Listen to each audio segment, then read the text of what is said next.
पुऱ्या बघा मस्त अशा टम्म फुललेल्या आहेत आणि आपली इच्छा असते, की प्रत्येकाच्या ताटामध्ये अशी टम्म फुललेली पुरी यावी.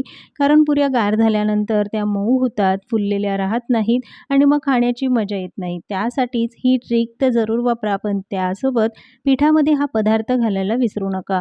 2 चमचे हा पदार्थ घालाल तर पुऱ्या अजिबात तेलकट होत नाही आणि खायलाही अगदी खुसखुशीत होतात.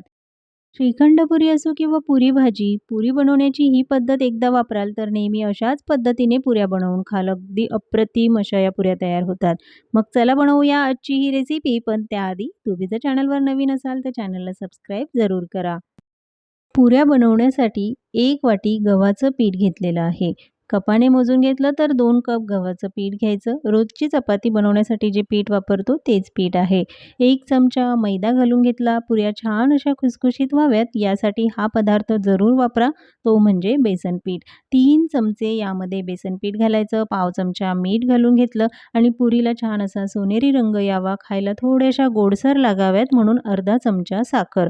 आता हे व्यवस्थित मिक्स करून घ्यायचं. पण पुऱ्या छान खुसखुशीत व्हाव्या, छान फुलाव्यात यासाठी या पिठावर मोहन घालणं गरजेचं आहे. त्यासाठी 2 चमचे तेल घेतलं. तेल घ्या किंवा तूप. तुपाचंही मोहन तुम्ही पुरीचं कणिक भिजवताना वापरू शकता.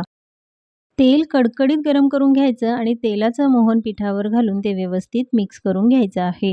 तेलाचं मोहन घातल्यामुळे पुऱ्या छान खुसखुशीत होतात म्हणून ही प्रोसेस करायला विसरू नका. आता हे तेल पिठामध्ये व्यवस्थित एकजीव करून घ्यायचं. हाताने चांगलं व्यवस्थित चोळून घ्यायचं आहे. संपूर्ण पिठाला मोहन व्यवस्थित लागलं गेलं पाहिजे. बऱ्याच वेळा पुऱ्या ह्या फुलतात पण अगदी 1 ते 2 मिनिटानंतर लगेचच बसक्या होतात आणि एकदम मऊ होतात ज्या खाव्याशा वाटत नाही. त्यासाठीच हे मोहन संपूर्ण पिठाला व्यवस्थित लावून घ्यायचं आणि आता कणिक भिजवायची आहे. थोडं-थोडं पाणी घालून अगदी घट्टसर कणिक भिजवायची. पुऱ्या बनवण्यासाठीचं कणिक हे थोडंसं घट्टसर भिजवायचं. एवढं कणिक भिजवताना मला पाऊण कप पाणी लागलं. तुम्हाला थोडंफार कमी जास्तही लागू शकतं, पण चपाती पोळीसाठी अगदी मऊसूत जसं कणिक भिजवतो तसं भिजवायचं नाही. घट्टसर ही कणिक भिजवून घेतली. तुम्हाला अंदाज येईल की पीठ कितपत घट्टसर आहे. आता हे मळलेलं पीठ एका भांड्यात काढून 10 मिनिटं झाकून ठेवूया म्हणजे ते छान मुरलं जाईल त्यातले सगळे पदार्थ एकजीव होतील. 10 मिनिटानंतर पीठ बघाल थोडंसं सैलसर झालं आहे. परत एकदा 1 ते 2 मिनिटं चांगलं मळून घेऊया. अगदी स्मूथ असं हे पीठ तयार झालं. त्यानंतर या पिठाच्या लाट्या बनवून घ्यायच्या आहेत. पुरी किती मोठी किंवा लहान हवी त्यानुसार या लाट्या आधीच बनवून ठेवायच्या म्हणजे पटकन पुऱ्या लाटल्या जातात.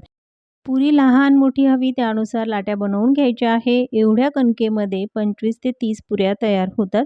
आता या पुऱ्यांच्या ज्या लाट्या आहेत त्या एका भांड्यामध्ये काढून झाकून ठेवायच्या नाहीतर पीठ कोरडं होतं.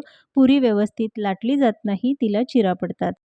पुऱ्या लाटताना कोरडं पीठ वापरायचं नाही, तर थोडंसं तेल लावून घ्यायचं आणि मग पुरी लाटायची. बघाल तर व्यवस्थित पुरी लाटली जाते, ती खाली चिकटलेली नाही. कोरडं पीठ लावून जेव्हा पुऱ्या लाटतो, तेव्हा सगळं पीठ होतं आणि पुरीला देखील वरतून पीठ लागलेलं दिसतं. पण तेल लावून पुरी लाटून बघा, अगदी परफेक्ट लाटली जाते. आणि जेव्हा जास्त प्रमाणात पुऱ्या बनवायच्या असेल, तेव्हा ही पद्धत जरूर वापरा. पटकन पुऱ्या लाटल्या जातात. मध्यम आकारातच पुरी लाटायची, खूप जाडही नाही किंवा खूप पातळही. अशाच पद्धतीने कमीत कमी 6-7 पुऱ्या तरी एकसोबत लाटून घ्यायच्या. 6-7 पुऱ्या आधीच लाटून घेतल्या म्हणजे तळायला सोपं जातं, काम सोपं होतं आणि वेळही वाचतो. म्हणून आधीच पुऱ्या लाटून घ्यायच्या आणि मग तळायच्या आहेत. याच पद्धतीने सगळ्या पुऱ्या बनवायच्या आहेत.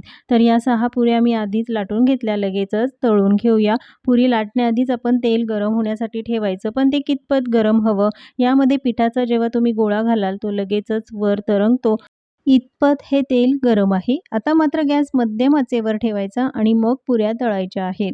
कमी आचेवर ठेवून पुरी तळाल तर ती व्यवस्थित फुलणार नाही आणि तेलकट देखील होईल. म्हणूनच गॅस हा मीडियम टू हाय फ्लेमवर ठेवायचा आणि मग पुऱ्या तळायच्या. एका बाजूने व्यवस्थित सोनेरी रंगावर तळून घेतल्यानंतरच दुसरी बाजू पलटवून मग पुरी तळून घ्या. सारखं खालीवर करायचं नाही, त्यामुळे देखील पुरी व्यवस्थित फुलत नाही आणि मग तेलकट होते. बघाल तर मस्त सोनेरी रंगावर या पुऱ्या तळून घेतल्या आणि अशाच पद्धतीने आपल्याला सगळ्या पुऱ्या तळून घ्यायच्या आहेत. तेलात घातली की टम्म फुलणारी पुरी बनवायला तितकीच सोपी आहे.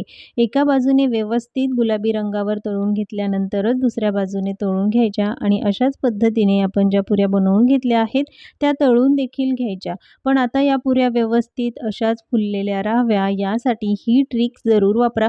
कारण यामुळे पुऱ्या ह्या अशाच फुललेल्या राहतात. त्यासाठी काय करायचं तर अशी टूथपिक असेल तर ती घ्या. जर नसेल तर कढीपत्त्याची जी काडी असते त्याने देखील तुम्ही हे काम करू शकता. अगदी हलकंसं होल पुरीला लावून घ्यायचं आहे. यामुळे काय होतं तर पुरीमध्ये जी वाफ तयार होते ती बाहेर येते. त्यामुळे पुऱ्या नरम पडत नाही आणि अशाच फुललेल्या राहतात. पुऱ्या तळून झाल्यानंतर लगेचच टूथपिकने त्याला हे होल करून घ्यायचं आहे. म्हणजे त्यातली वाफ निघून जाईल आणि पुरी अगदी गार झाल्यानंतर अशीच टम्म फुललेली राहील. थंड झाल्यानंतर ही पुरी बघा टम्म फुललेली आहे. जरासुद्धा बसकी झाली नाही. अजिबात तेलकट न होणाऱ्या या पुऱ्या गुढीपाडव्याला जरूर ट्राय करा. आजची ही रेसिपी तुम्हाला कशी वाटली कमेंट्समध्ये सांगायला विसरू नका. पुन्हा भेटूया एका नवीन रेसिपीसोबत.